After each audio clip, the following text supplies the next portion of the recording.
First question, what exactly is an assembly person, and what are some of the common issues that they tackle? Well, the Assembly is kind of like the House of Representatives for the state of Nevada.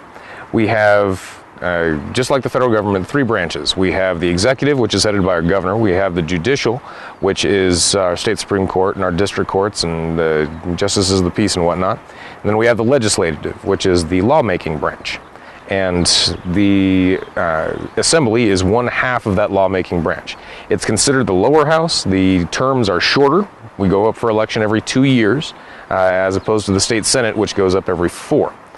Now, the state legislature only meets once every 2 years for a mandatory 120 days. Can be a little bit longer if that needs to happen. So there's a lot of work that has to get packed into that small amount of time. Because of that, a huge amount of the legislature's focus has to be on the state budget. You being a teacher, one of the biggest issues on your platform is education. How do you plan to approach that issue? Well, my primary contention is we're not serving the needs of our people right now. We're not serving the needs of our students. So much emphasis has been put on standardized testing that we are ignoring the needs of our high-achieving students who are planning on going to college. We're not adequately preparing them to go to college. And for our students who are having more trouble passing the tests, we're focusing so much on getting their test scores up to passing that we have started to ignore the needs that they're going to have after they graduate high school. Now, less than half of the people who are graduating high school are going to go on to college. Less than half of the people who are graduating high school really even want to go on to college. Now, if our sole concern in education is college prep, then we are deliberately ignoring more than half of the students who are graduating in our school systems.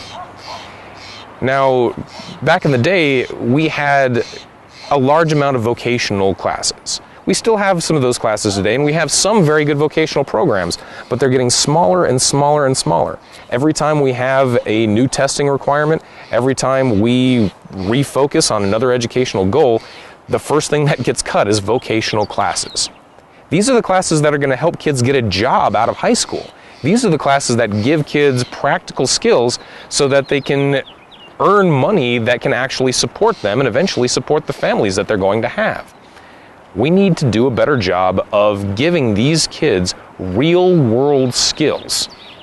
Now, some of the ways that we do that: partnerships with private industry, with trade organizations, to get these kids, some training inside of the classes from people that have done the job in the real world, and then get those kids outside of the classes and actually onto a work site.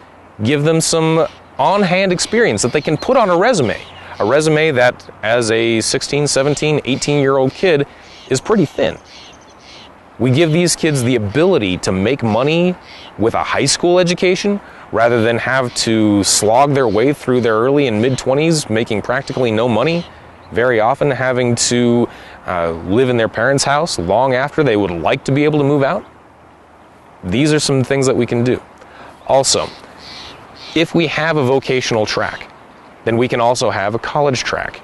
And in that college track, we can actually start refocusing on the skills that a kid needs in order to be successful in college. If you ask modern university professors about the skills of the incoming freshmen and their success rate in their classes, they're going to go on and on about it because they're seriously disappointed with the skills that kids are coming into college with. Writing skills, study skills, note-taking skills, organizational skills. These things are not being taught right now because of our single-minded focus on test scores.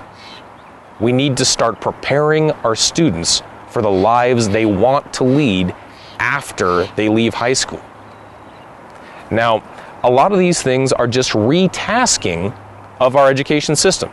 Most of the money that we spend on education is spent paying the teachers. Well, we wouldn't be paying appreciably more teachers under this new system. Now, there would be some short-term costs in order to turn things around and to provide the facilities that these kids need. However, in the long term, we wouldn't be spending any more on the kids' education than we are now.